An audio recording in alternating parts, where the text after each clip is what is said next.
वहाब रियाज का रिएक्शन आया है इस सारी चीज़ पे, वो मैं नाजरीन को स्क्रीन पर भी दिखाना चाहूँगा। और उनका ये कहना है, don't agree with the statements being discussed about adding pressure to the members of the selection committee. How can one vote dominate 6? Everything is documented on record. I will be issuing my statement this evening. Rauf, your thoughts on this?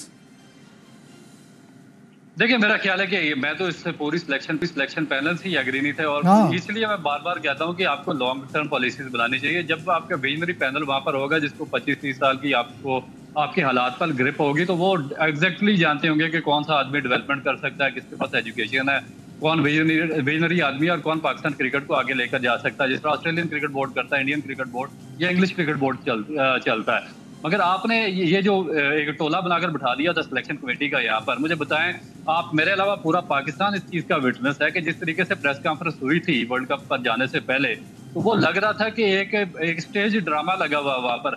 आपके most senior journalist वहां पर बैठे हुए थे, sports journalist वहां पर थे, उन्होंने बड़े सीरियस क्वेश्चन उठाए थे।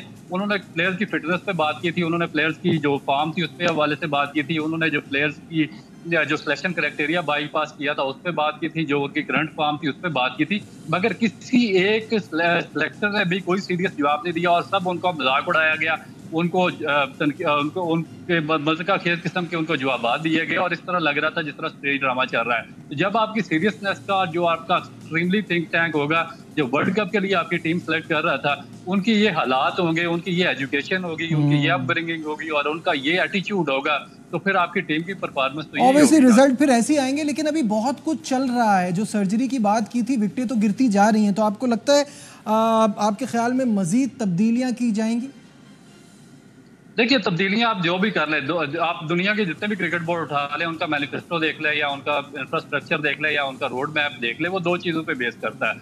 नंबर 1 स्पोर्ट्स एजुकेशन और नंबर 2 आपका जो ग्राउंड रियलिटीज क्या है। मसलन मैं आपको मिसाल लेता हूँ ऑस्ट्रेलिया की, कि वहाँ पर जो 70% प्लेयर्स आते हैं वो उनके दो स्टेट्स हैं, जो न्यू साउथ वेल्स है और विक्टोरिया, वहाँ से आते हैं। और क्योंकि वहाँ पर 60% जो ऑस्ट्रेलियन आबादी है वो वहाँ पर बेस्ड करती है, तो ऑस्ट्रेलियन क्रिकेट बोर्ड का जो जब वो अपना रोड मैप बनाते हैं तो उनका मेन जो फोकस पॉइंट उन दो शहरों पे होता है, क्योंकि 70% क्रिकेटर्स वहाँ से आते हैं।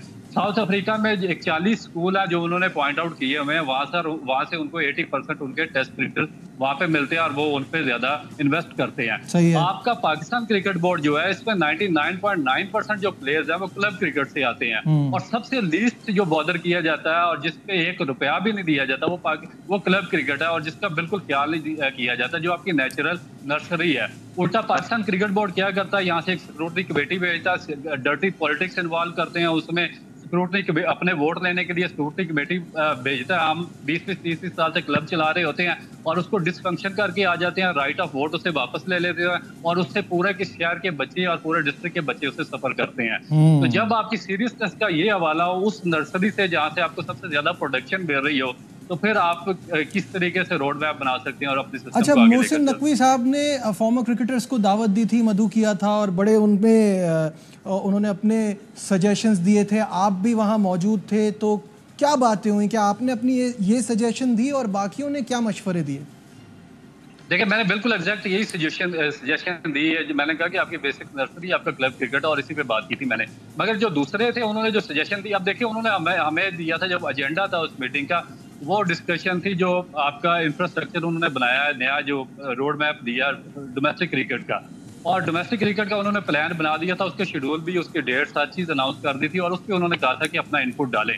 उसमें 3-4 आपके प्लेयर्स थे, जिस तरह सलमान बट ने वहां पे कहा था कि जो आपका पेटेंगुलर आप पहले किस तरह करवा रहे हैं, शुरू में जबकि पेटेंगुलर आखिर पे होता है जी बिल्कुल। इसी तरह सिकंदर बख्श ने कहा था कि ज्यादा से ज्यादा जो अंडर 19 है उसको हौसला शिकनी की जाए T20 क्रिकेट की, और फिर बाकी प्लेयर्स ने कहा था कि 4-डे क्रिकेट इस तरह होनी चाहिए। मगर जो मैंने देखा, जो उनका पूरा इंफ्रास्ट्रक्चर जो उन्होंने बनाया हुआ था, उसमें ये सारी चीजें ऑलरेडी शामिल थी।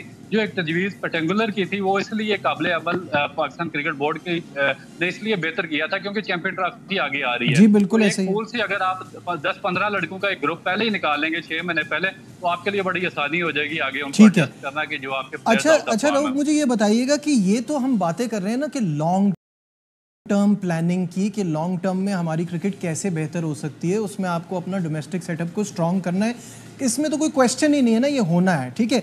लेकिन शॉर्ट टर्म में क्या आपको अपनी यहाँ ये सीरियसनेस नहीं दिखानी कि वर्ल्ड कप का जो ये डिबैकल हुआ है उसके बाद हम बहुत सीरियस हैं, तो कप्तान की तब्दीली के हवाले से कोई बात हुई, कुछ पता चल रहा है कि वो चेंज कर रहे हैं, या 4 वर्ल्ड कप 2 एशिया कप के बावजूद हम कंटिन्यू ही करेंगे बाबर आजम को? देखिए, मेरा ख्याल है कि बाबर आजम को ही कंटिन्यू किया जाएगा, क्योंकि इनके पास कोई सेकंड ऑप्शन नहीं है।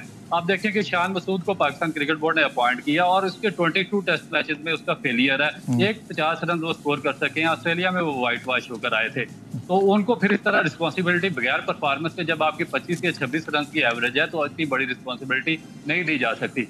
फिर अभी आज शाहीन अफरीदी का भी पाकिस्तान क्रिकेट बोर्ड की स्टेटमेंट पे जा रहा था कि उनका भी कोई एटीट्यूड का कोई इशू आ रहा है, फिर वो 3 फॉर्मेट के लिए फिट भी नहीं है।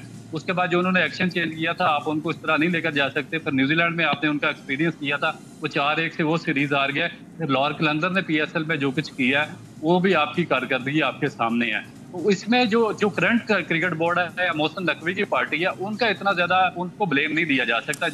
अच्छा, आपने शाहीन का तो बता दिया, आपने शाहीन का तो बता दिया, रिजवान ऑप्शन नहीं है। और शान की भी आप बात करें तो कभी कभार आप देखिए, आपने परफॉर्मर को कप्तान बनाया, उसकी परफॉर्मेंस भी खराब हुई और वो लर्निंग ऑन द जॉब तो बिल्कुल जीरो रही ना।